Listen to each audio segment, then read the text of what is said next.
Chapter 2. Mr. Bennet was among the earliest of those who waited on Mr. Bingley. He had always intended to visit him, though to the last always assuring his wife that he should not go. Until the evening after the visit was paid, she had no knowledge of it. It was then disclosed in the following manner. Observing his second daughter employed in trimming a hat, he suddenly addressed her with, "I hope Mr. Bingley will like it, Lizzie." "We are not in a way to know what Mr. Bingley likes," said her mother, resentfully, "since we are not to visit." 7. "But you forget, Mamma," said Elizabeth, "that we shall meet him at the assemblies, and that Mrs. Long has promised to introduce him." "I do not believe Mrs. Long will do any such thing. She has 2 nieces of her own. She is a selfish, hypocritical woman, and I have no opinion of her."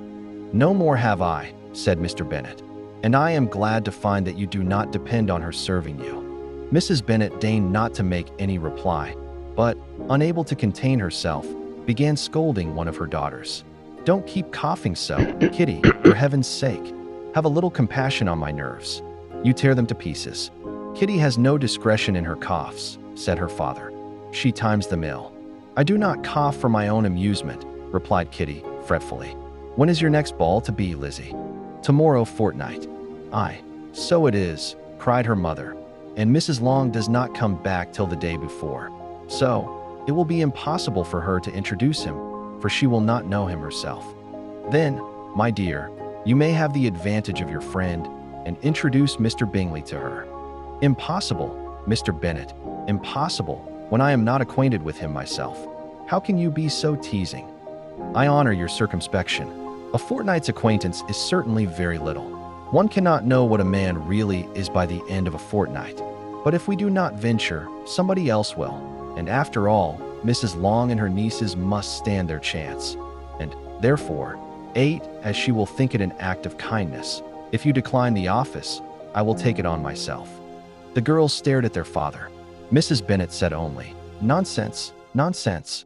What can be the meaning of that emphatic exclamation?" cried he. "Do you consider the forms of introduction, and the stress that is laid on them, as nonsense?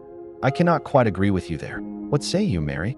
For you are a young lady of deep reflection, I know, and read great books, and make extracts."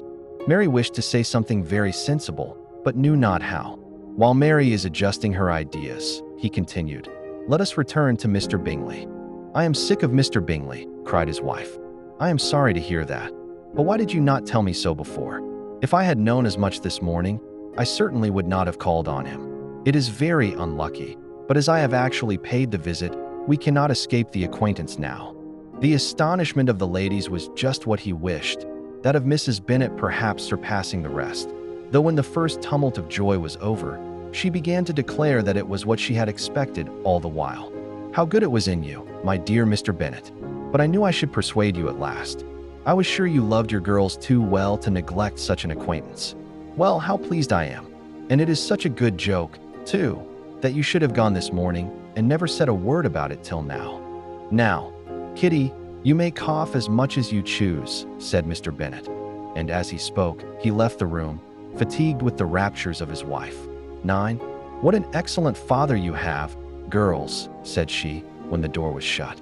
"I do not know how you will ever make him amends for his kindness, or me either, for that matter. At our time of life, it is not so pleasant, I can tell you, to be making new acquaintances every day, but for your sakes we would do anything. Lydia, my love, though you are the youngest, I dare say Mr. Bingley will dance with you at the next ball." "Oh," said Lydia, stoutly, "I am not afraid, for though I am the youngest, I'm the tallest." The rest of the evening was spent in conjecturing how soon he would return Mr. Bennet's visit, and determining when they should ask him to dinner.